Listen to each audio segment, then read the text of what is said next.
Hey everyone, we're live now for the lunch break version of Conversations That Matter today. I hope everyone's enjoying their lunch break, or if you're not on a lunch break, I hope you're enjoying your day. Maybe it's a day off. I don't know, but it's always a good day to have a discussion about things that actually truly matter. And this is, of course, the Conversations That Matter podcast. Today, we have a guest with us to talk about some things that truly matter. We have Colonel Joun Eidsmoe with us, and he informs me that some of the things on the Wikipedia page about him are true, but maybe not everything. And he works for the Foundation for Moral Law. And Colonel Eidsmoe, I'd be curious if you could just give us a little bit of a background for yourself. What kinds of things have you done politically, and then also in religion, since we're talking about the intersection of those things?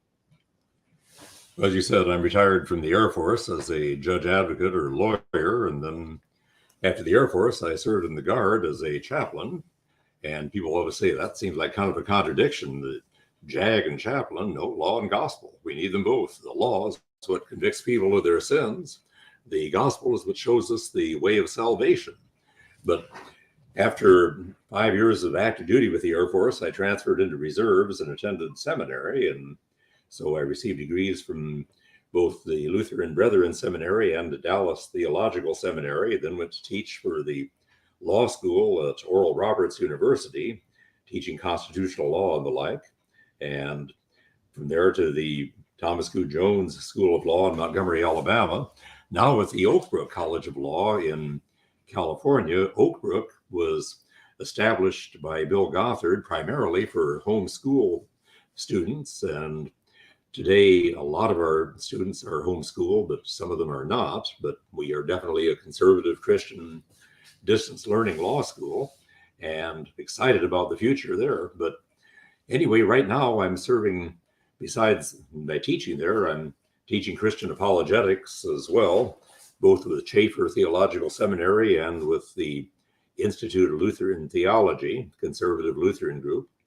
And I'm also serving as the senior counsel with the Foundation for Moral Law.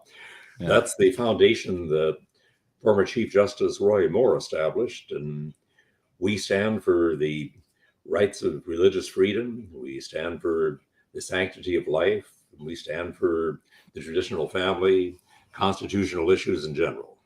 Yeah, well, that's wonderful. Thank you for bringing us through all that. You certainly are quite accomplished. I have to ask a quick question before we get started, because I'm just curious, since I'm hearing this for the first time. So, you you taught at where did you say that? More out in Oklahoma. Now I'm blanking on the name. Oral Roberts. The O.W. Coburn School of Law, which was part of Oral Roberts University. Right. So you taught at Oral Roberts, and one of the organizations, I guess, that you've done some work for was Bill Gothard, but you're Lutheran. So that's so. Am I right on that? Are you? You are correct on that. You are. Okay. All right. That's just I wasn't expecting those things to come up from a Lutheran. That's interesting. So you've been your way around. Explain something there, if I may, and that's the Association of Free Lutheran Congregations, of which I'm an ordained pastor, is a very conservative Lutheran body. We were formed in 1960 out of congregations primarily of Norwegian extraction, because we would not go along with the merger into the American Lutheran Church, which now has become the Evangelical Lutheran Church in America, because we wouldn't go along with their refusal to affirm the inerrancy of the Word of God. Now that we see in the ELCA their endorsement of gay pastors and so on, we say that's just the natural result of not accepting the inerrancy of the Word. Once you depart from that with your absolute standard, then you can go anywhere. Unlike a lot of Lutheran bodies, we tend to be a little more pietistic. We also tend to be more distinctively evangelical and stress more strongly the need for revival and a personal relationship with Jesus Christ. And unlike most Lutheran bodies, the majority of us are premillennial. Interesting. Okay, so that I have not. My association of Lutherans is like either Evangelical Lutheran or Missouri Synod. So you're not in either, and it sounds like your group is much different than both of those. Well, we'd be more like Missouri than like the ELCA. Like, yeah, right. You're not. But you're not denying the Bible. If one of our pastors wants to go on for a doctorate, they'll go to one of the Missouri Synod seminaries. But we have our differences there too. Gotcha. Yeah. Well, I didn't want to go deep into differences in Lutheran theology and denominational stuff with you, but thank you for answering that. The Of reason course I not. wanted to have you on is because of your background with, and even in your capacity now, working somewhat in this political sphere, but as someone who believes that God's law is the final authority, that Christians should appeal self-consciously to that law. And then that I explained to you on the phone, I think, a little bit, and you were already aware that this is somewhat controversial these days in Christian circles. And maybe the first question would just be an easy one, perhaps, for you. But I'd like to just ask you why you think that is. Why is that so controversial? It's controversial because a lot of people don't like the implications of it. And as far as where the basis for applying God's law is, I just take it right to the Great Commission, where Jesus says at the end of Matthew that we are to go into all the world and teach all nations, baptizing them in the name of the Father and the Son and the Holy Ghost. And that's where most people end the whole thing. But he goes on to say, teaching them to observe all things whatsoever that I have commanded you. And remember, Jesus is the second person of the Trinity. The commands of the Old Testament are the commands of Jesus. And so the Old Testament law is relevant today. As to how it's relevant, I would say, first of all, that we would look to the moral principles of the Old Testament law, as Luther did, and say that those are as applicable today as they ever were. They will be applicable at all times, at all places. Luther said the Ten Commandments is the most perfect expression of natural law that was ever adopted. And then there are some parts of the Old Testament law, the ceremonial, for example, that will still apply for teaching purposes today, but not as commands that we're required to follow. But the principles of the Old Testament formulate the basis for law today, the basis for our legal system, and many simply don't like the implications of those commands. And I think that's one of the reasons that they are pulling away from a lot of this today. If you follow the principles of the biblical law, I think it's going to lead you to two inevitable conclusions. First conclusion is going to be that there is a higher law than the law of man, that man's law is subject to, and that we are obligated to follow that law. The second, I put it this way, a high view of God and his law, and second, a low view of man and his nature, that we would recognize that man is, as the Bible describes him, a sinner, separated from God, self-interested, corruptible, not to be trusted. And for that reason, we have strong constitutional limits on government power. We place separation of powers. We limit what government can do. We protect individual rights from government abuse. You might say that the doctrine of total depravity is a great leveler, because it means that kings and princes and governors and sheriffs have the same sinful nature as everybody else.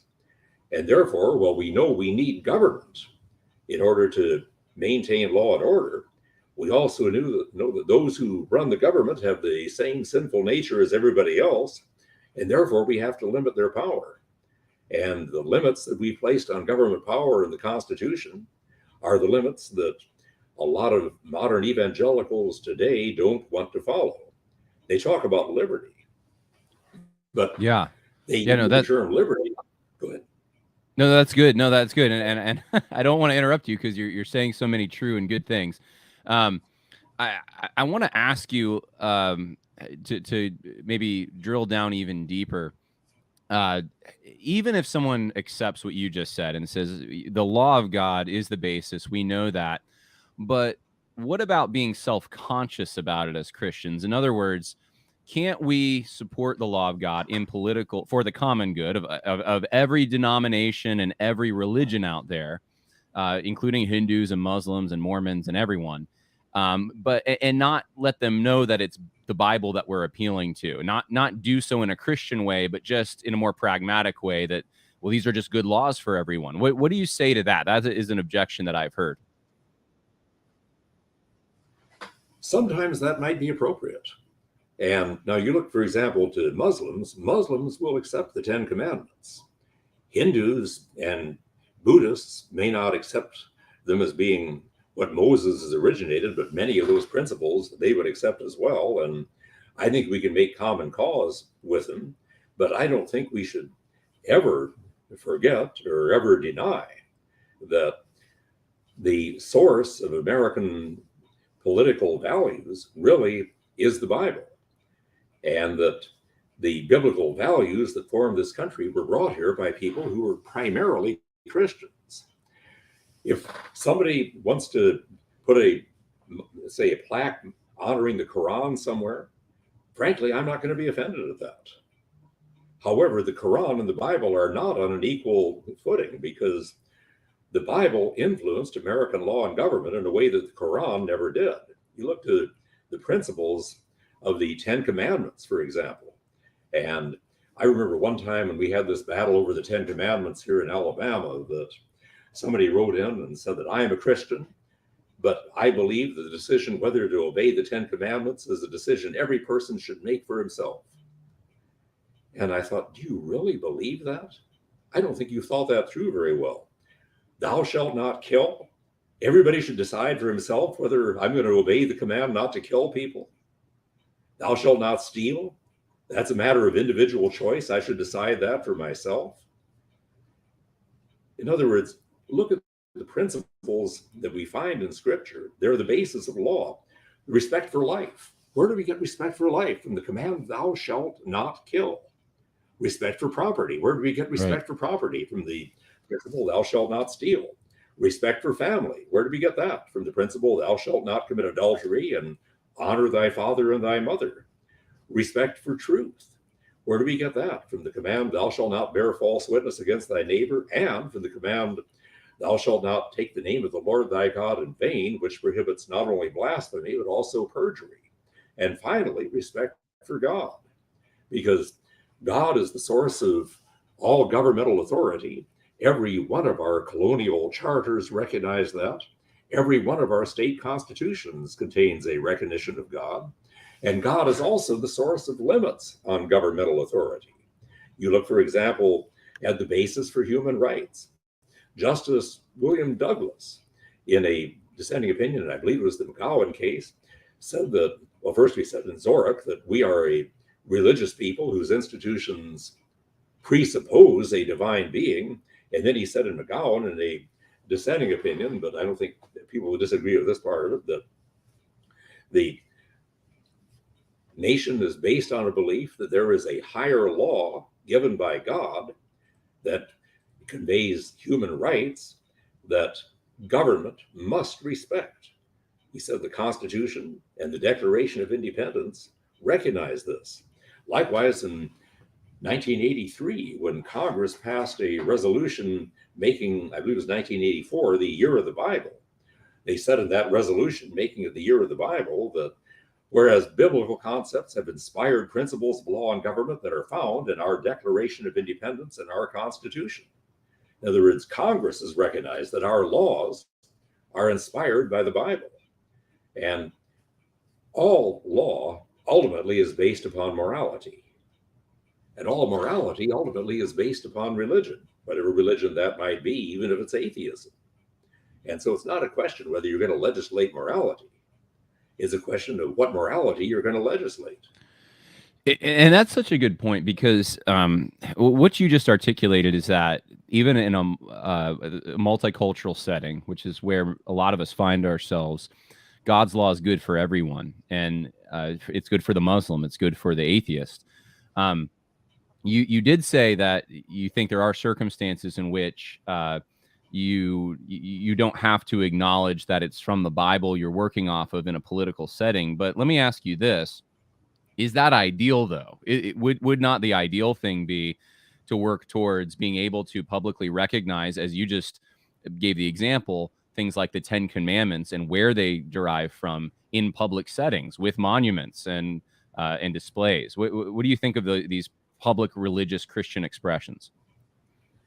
Well, sometimes it's a question of how religious those expressions actually are. For example, let's look at the case of American Legion versus American Humanist Association. That was, I believe, 2019. And it involved a 30-plus foot cross that had been erected at a public intersection in Bladensburg, Maryland. And the cross was erected about 1920 to honor World War I veterans from that area who had died. And the American Humanist Association filed a lawsuit to have the cross removed, but American Legion had been taking care of the cross, so they were named as one of the defendants. And we argued in an amicus friend of the court brief to the Supreme Court that the cross should remain. And part of the reason we argued it should remain was that the cross has significance in America that is definitely religious, but goes beyond the religious as well. We noted, for example, that if you go to military cemeteries overseas, you will see crosses all over those cemeteries.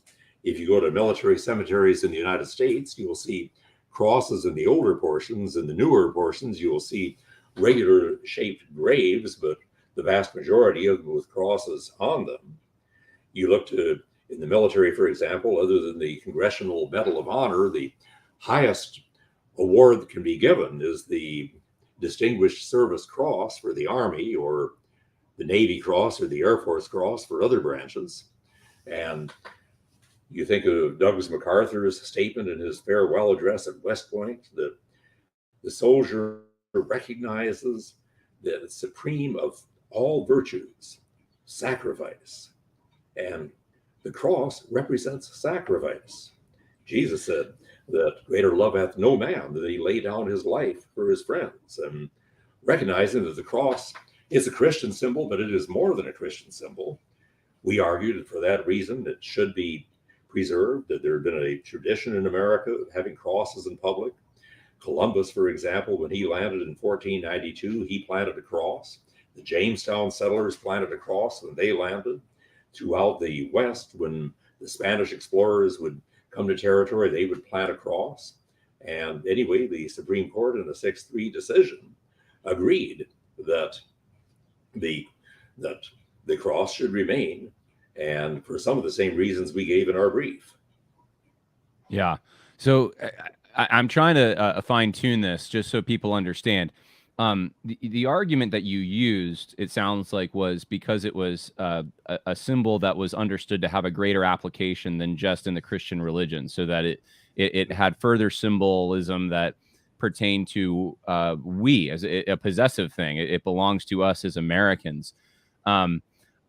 What I'd like to maybe get into is the title of the video. Can governments be Christian though? Can you have a for example, the founding of our country, let's say, did we have a situation where state governments, and maybe even you could argue the general government, were in effect Christian in the sense that they were influenced by Christianity, respected Christianity, self-consciously believed Christianity was true?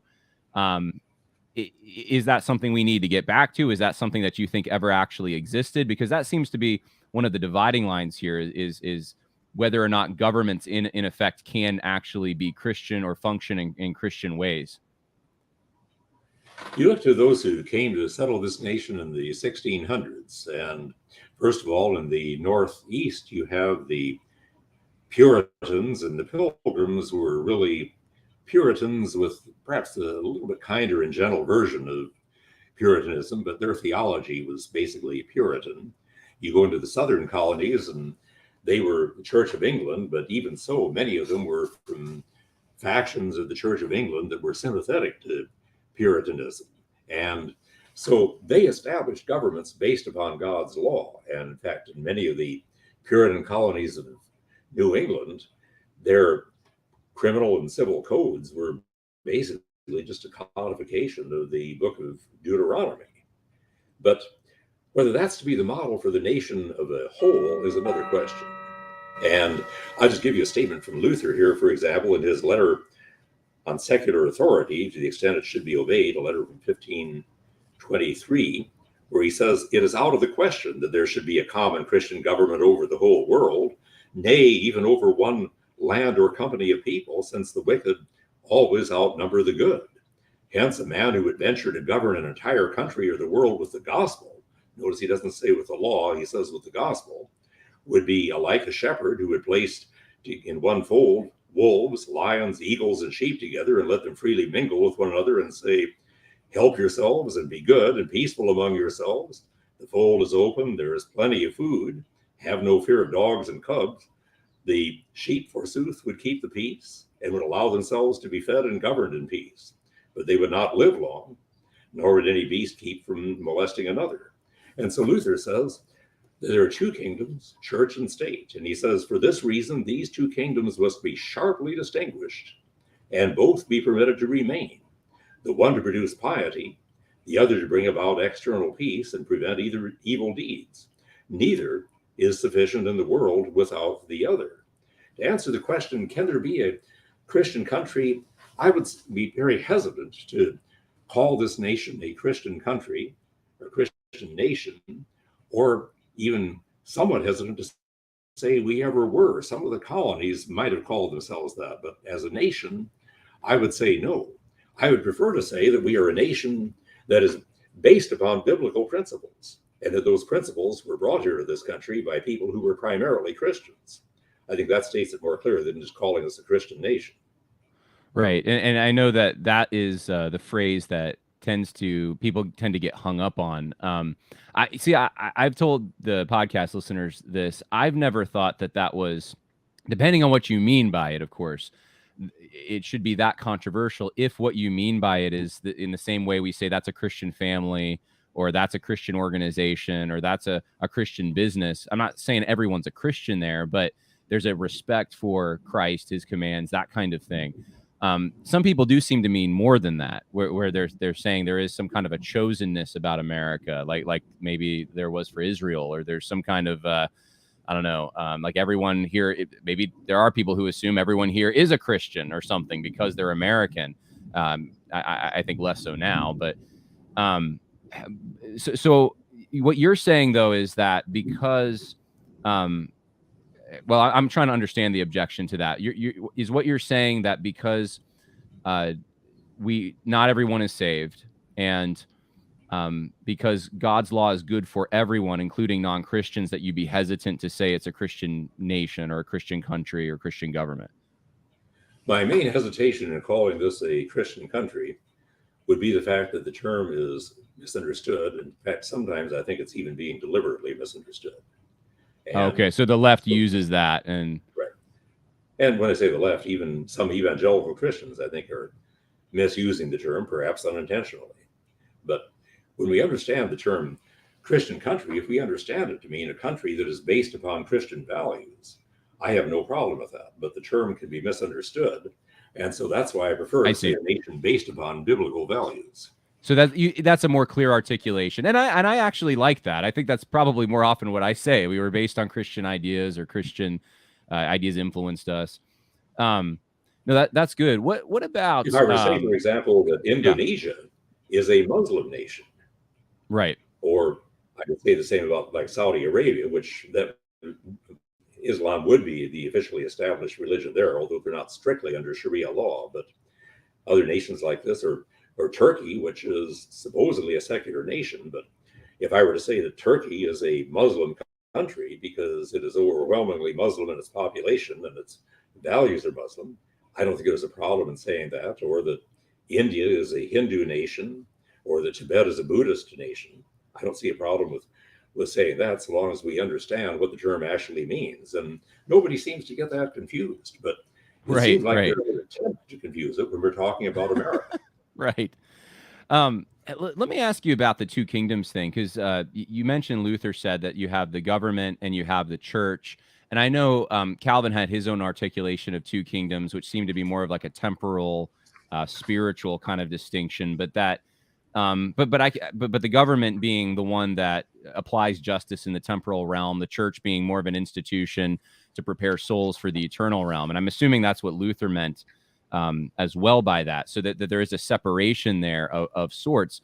But what do you say to the people who really there's two sides, I guess, and there's a ditch on either side? There are the people that believe in this radical two kingdoms theology, where Christians should not even really care about the state all that much. I mean, it's okay to get involved, but it's really not that important, because it's just like becoming a plumber or any other trade. It's there's nothing distinctly Christian about passing laws and legislation. So that's one ditch. And then the other ditch, I suppose, would be where the ACLU wants to go, which is, well, actually, maybe that's the same ditch. They're similar. The ACLU wants to say, separation of church and state means Christians cannot bring their religion at all into the civil realm. So that really that's the same thing, but it's coming from two different sides. One are Christians within the church saying that the church is really the only important institution that's guided by biblical law, and in our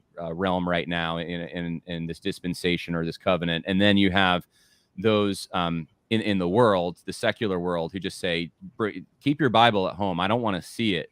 So how do you respond to those people? Because they're appealing to the same thing. They're saying there's a separation there. If that makes sense. I begin by asking them, where does this idea of separation of church and state come from? And my answer would be, so far as I can tell, the earliest practice of separation of church and state is in Old Testament Israel, where we see the civil authority, the kings, coming out of the tribe of Judah, and Israel's religious authority, the priests, coming out of the tribe of Levi. And then we see in the New Testament where Jesus, in answer to that question, should we pay taxes to Caesar, Pharisees thought they had him with that question, because if he answered yes, then his popularity, the next Jerusalem poll, is going to be down about 90 points. If he says no, then of course they're going to go tattle to the Romans, and either way they're rid of him. But Jesus simply says, show me a coin, whose image is this? Render unto Caesar the things that are Caesar's, and unto God the things that are God's. Lord Acton says of that statement that there Jesus recognized and gave to the state a legitimacy it had not before recognized, that its authority came from God, but he also placed upon the state a limit it had never before recognized, that there was a realm that was beyond its jurisdiction. And throughout, even the two kingdoms concept is not new with Luther and Calvin, but you go into the Middle Ages, for example, and the church regularly taught the two kingdoms concept throughout Europe. The two kingdoms idea was there. They would disagree sometimes as to which kingdom was superior and as to how the two kingdoms were to relate to one another. But until the time of Henry VIII, you don't see kings becoming popes, and you don't see popes becoming kings. And anyway, then you have the other extreme, the Anabaptist view, which is not the view of Baptists today. Anabaptists to be more like Mennonite and so on, but the Anabaptist view, which was that the church is the kingdom of God, the state may have been ordained of God, but it was basically under the control of Satan today. And so, well, we should obey the law and we should pay our taxes. Beyond that, we should have as little to do with government as possible. In between that, you have Luther and Calvin, who say that church and state, neither is superior to the other. Rather, God has ordained each as a distinct kingdom, and each has its own role. And the roles complement each other. The church is doing its job properly of teaching the word of God. It's going to produce law-abiding citizens who will make it easier for the state to do its job. If the state is preserving law and order, that's going to make it easier for the church to proclaim the gospel. So they complement each other. They're pretty similar, Luther and Calvin. Probably the main difference would be Calvin might emphasize the Old Testament law a little more than Luther would, and Calvin might emphasize the duty of the church or the state to actively promote the church, well, as Luther would just say it protects the church. And that would vary among a lot of enthusiasts, and a number of Calvinists would go much further than others in that regard. Well, that is fascinating. Thank you for sharing that. So you think Christians should be involved, that it's not, you obviously disagree with the Anabaptists, and you're involved in civil affairs.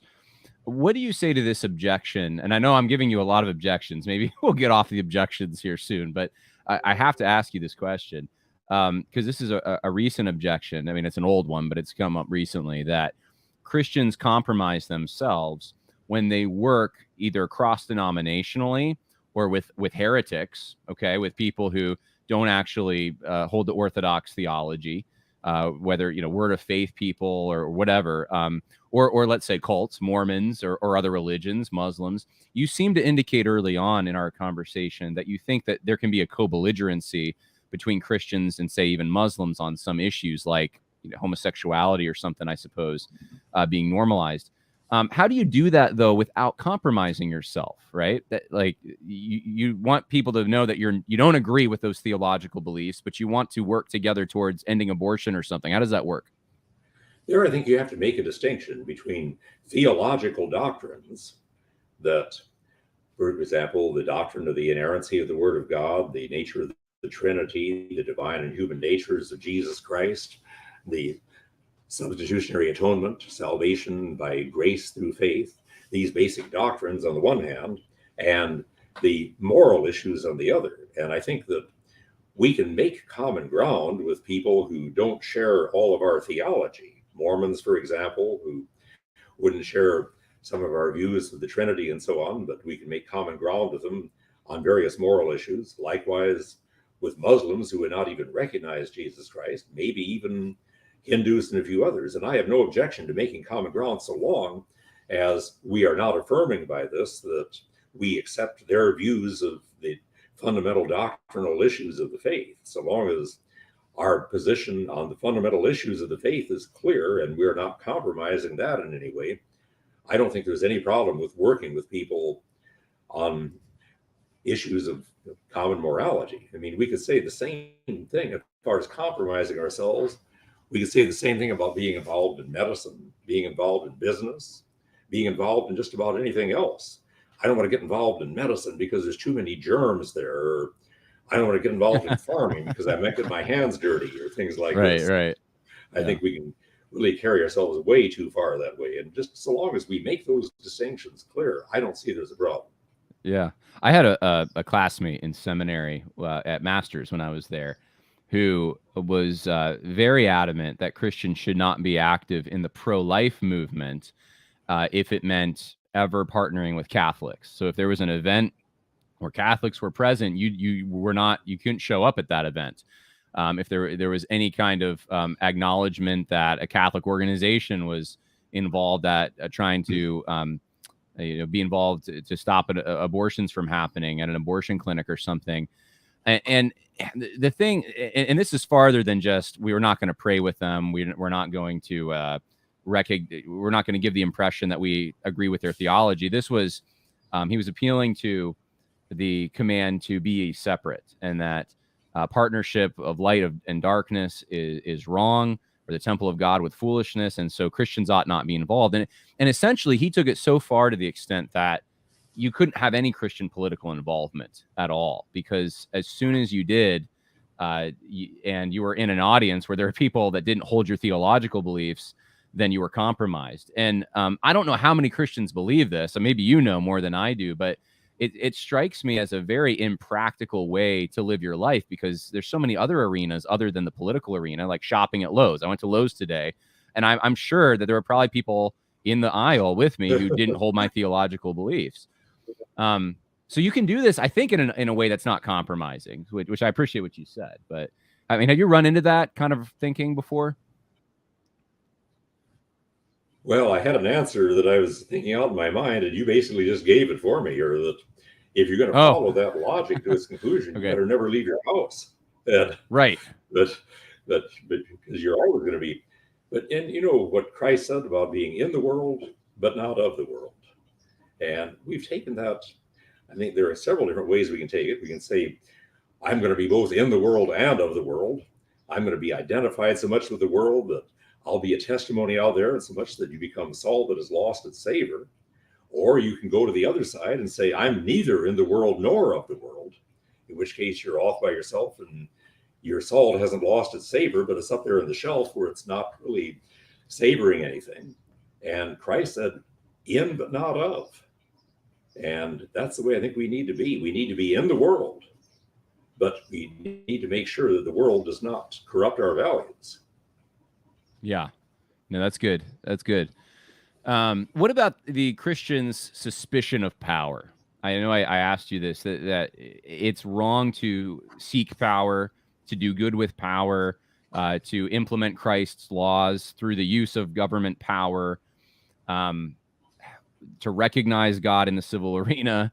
And of course, all these things, government uses power, but that Jesus' example was to give up power in Philippians 2. And his kingdom is not of this world, right? It's a spiritual kingdom. We already kind of addressed this with the two kingdoms thing, I suppose. But what about this allergy to power? What would you say to Christians who are afraid that that compromises them to get into those positions?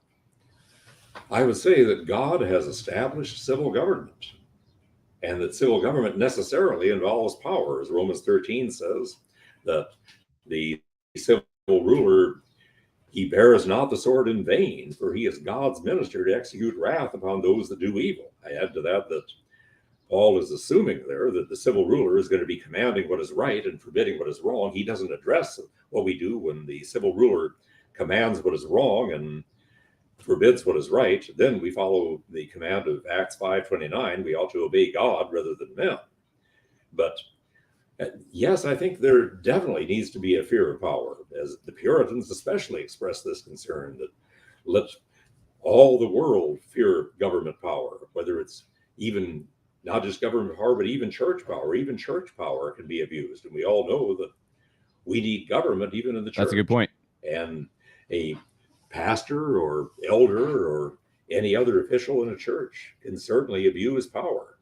But that's one of the reasons why when we talk about our Constitution here in the United States, it's designed to deal with the situation of how do we have a government that wields power by sinful men among sinful men.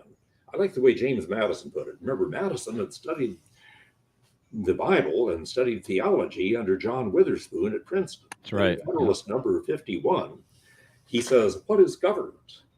But the greatest of all reflections on human nature. He says, if men were angels, no government would be necessary. But he seems to be implying we're not angels. He says, if angels were to govern men, no control on government would be necessary. If we had a few well-meaning, benevolent philosopher kings, we could just give them absolute power. But he seems to be saying our rulers aren't angels either. So he says, in framing a government which is to be administered by men over men, the great difficulty lies in this. We must first enable the government to control the governed, and in the next place, oblige it to control itself. Now, how do we do that? That's where I think the Constitution gives a very good formula. And I describe the formula of the Constitution as the founding fathers' five-fold formula for freedom. In seminary, your professors would have loved the alliteration, right? That's right. Yeah. Saying that alliteration is almost always absolutely awful, but almost. But you look at that five-fold formula. Number one, government of limited power. Government has only the power that we, the people, have delegated to it and no other. The 10th Amendment establishes that the power is not delegated to the federal government or restrained, prohibited to the states, or reserved to the states respectively or to the people. Number two, we separate powers, separated among federal, state, and local levels, among legislative, executive, and judicial branches. We put checks and balances on that power. Congress, for example, passes laws. The president can veto. Congress can override the veto. The court can strike laws down as unconstitutional, but the court, the members of the court are nominated by the president, confirmed by the Senate, and so on. So checks and balances back and forth. Reserved individual rights, the idea that the majority generally runs things, but even the majority does not have absolute power. There are certain rights like free exercise of religion and free speech, and I'll add another, the right to keep and bear arms, that are reserved to the individual, and even the majority cannot take those rights away. The right to bear arms, for example, Justice Story called that right the outer palladium of our liberty. Palladium meaning, in military terms, the outer wall of protection in a fort. It is the outer wall that protects our rights. Somebody put it this way, that if I had the choice between freedom of speech and the right to own a gun, I'd choose the right to own a gun. And then I can say whatever I want because I have a gun. But Right. but Yeah. anyway, and Yeah. Yeah. Go ahead. finally, the final part of the reform, responsibility through religion. Framers didn't want a state church, and I certainly don't want President Biden heading the church. But they did No, recognize that besides the role religion plays in saving souls for eternity, it also plays the role in producing the kind of moral character that makes responsible government possible. And so, religion, and when they use the word religion, they usually used it pretty much interchangeably with Christianity, is necessary for religious liberty. It's necessary for liberty as a whole. John Adams once said, our Constitution was made only for a moral and religious people. that's right. It is wholly inadequate for the government of any other. So that formula is a means by which power is it's made possible to exercise, but it is also limited. So I think Christians are being naive when they say that we are to be allergic to power, we are to abstain from power, but also we need to recognize the dangers of power. That's good. No, that's Our excellent. Constitution does that. Someone in the channel asked a question of you. They said, who do you believe is the greatest example of a Christian who got involved politically? So I Greatest guess example of a Christian who got involved politically. Oh, there are so many that I could think of here. One that comes to mind is Wilberforce in England, the member of parliament, a leader in parliament who led the drive to eliminate slavery. And slavery is certainly one of the stains on the Western world and one of the stains on Christianity as well. But where else in the world do you see people who are working out of a matter of conscience to eliminate slavery other than among Christians and Jews? In America, one very good example would be Chief Justice John Jay, the first Chief Justice of the United States Supreme Court, who was also a leader in the American Bible Society and stood for Christian values in government. Patrick Henry, I would say, would be another very good example. Another good one would be Roger Sherman of Connecticut, a member of the Congress who signed the Declaration of Independence, delegate to the Constitutional Convention, and so on, but who really is the one who proposed the two houses of Congress. He was an elder in the church pastored by Jonathan Edwards Jr. in Connecticut. But those are just a few that I could name. And there are I noticed many others. you went back pretty far to find the names. Is there like one in a recent, maybe the last few decades that you can point to that you think is a good example of a Christian being involved in the civic arena? Well, I'll name one, and frankly, this one is going to be controversial among some of our supporters, but one man that I think has demonstrated himself to be just a fine biblical Christian throughout his life is our former Vice President, Mike Pence. And I was expecting you to say Roy Moore. Okay, so Mike Pence. Well, I can certainly mention Roy Moore too, but I'm here at the fourth floor of the Foundation for Moral Law, and most likely Judge Moore is sitting in his office right directly below me right now, and so that's very close to home. But yeah, in fact, I'll look to Roy Moore. I'll talk about Moore, and as I speak about it, let me go back to a biblical example and apply it, and that is Daniel.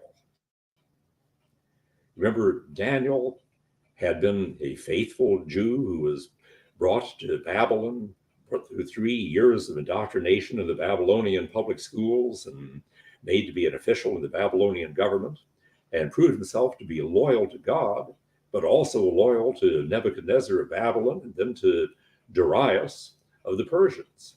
But remember, when the Persians have taken over and Darius is now the king, and there are 70 satraps, that is 70 governors who are over the various provinces of Babylon. That's the Persian method of governing, more decentralized than the Babylonians.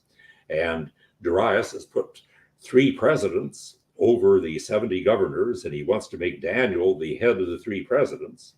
And the others are jealous of him, and they're trying to figure out a way they can get rid of Daniel. So what do? First of all, they try to find occasion against him, meaning they're trying to find some way that maybe he's been involved in some scandal, Or maybe there's some project he's bungled. They probably checked every expense account that he had ever filed and tried to see where he charged personal expenses to the emperor. Probably looked at his long distance phone bill to see if he was using the Persian phone lines to make personal calls and things like this. But they say we cannot find any occasion against this Daniel, except we find it concerning the laws of his God. What we mean by this is that they couldn't find any project that he had bungled. They couldn't find any scandal he was involved in. Daniel had conducted himself with professionalism and integrity, and therefore they had to face the real issue, which was the law of God. The same was true with Judge Moore, that when he was elected Chief Justice of the Alabama Supreme Court, they would love to have gotten rid of him in some other way by finding some scandal or something, but they couldn't. Now, of course, we have the false charges that were made later, and just so our listeners are aware that Judge Moore has sued in these false charges, and a jury has awarded him a verdict of $8.4 million damages for these false charges. He's yet to receive the money, of course, and that's going to take a long time. But point of the matter is, they had to deal with him concerning the law of God, the Ten Commandments, because he had conducted himself with professionalism and integrity. There's an example of how we should conduct ourselves in the public arena. Yeah. Oh, that's good. Man, we are winding down on our time, and there's so many more questions. Anyone in the chat, if you guys have questions, please let me know. I'll ask one, and then maybe this will be the closing one unless we get some more in the chat. Blasphemy laws. I know during the early stages of the development of the country that we live in now, in various local municipalities and states, there were certain restrictions on whether or not one could blaspheme the name of the Lord Jesus Christ. There were also laws restricting, I guess, when we had photographs, pornographic materials in certain states. And one of the concerns that people have now is that if Christians get a hold of the government, it's going to be a nightmare because they're going to suppress free speech. They're going to implement blasphemy laws. They're going to suppress free speech, by suppressing pornography and these kinds of things. And so it's incompatible with the Constitution. It's incompatible with civil liberties. I'd be curious to hear your response to that objection, because now Christians are making that objection, which I find interesting. And so maybe this is a longer answer than you have time for, but if you could even just give us a short place to look, that would be helpful. Looking at blasphemy laws, I would go back to what Luther had to say about blasphemy. Luther was generally one who didn't believe that Christianity could be forced on someone. Compulsory worship, he would say, is not really worship. And you might be able to force somebody to make the profession of salvation, but it is not going to be genuine. He was a believer in the right to criticize government, the right to criticize church officials, and so on. However, he was a strong supporter of laws against blasphemy. The reason, he said, is that blasphemy brings down the wrath of God upon society. And government has a duty to protect people against that which brings down any kind of harm, including the wrath of God. See, Luther had this rather unique belief that God is real and that his wrath is real and was something to be concerned about. It's interesting, we looked at the shutdown that we've had with the COVID crisis in 20 and 21 and so on, and the closure of churches and so on. We wouldn't have seen that earlier in the years of the American Republic. In fact, in 1849, when we had an epidemic of, if I recall correctly, it was cholera at that time. But at that time, President Zachary Taylor issued an order in which he exhorted, didn't command, but he exhorted that people of all denominations go to their churches and pray that God will relieve us of this plague. The reason is he believed God is real and that God would answer prayers. And I think we have gotten away from that belief today. And our attitude on free speech today and free exercise of religion today isn't that God is real, rather that religious beliefs are just something that we have to tolerate in people. And but on the other hand, I certainly believe that Liberty itself is a gift of God. I look to the rich young ruler, for example, and when he went away sorrowful because he had great possessions, Jesus could have followed after him and pressured him and maybe even forced him to make a conversion, but he didn't. He let him walk away.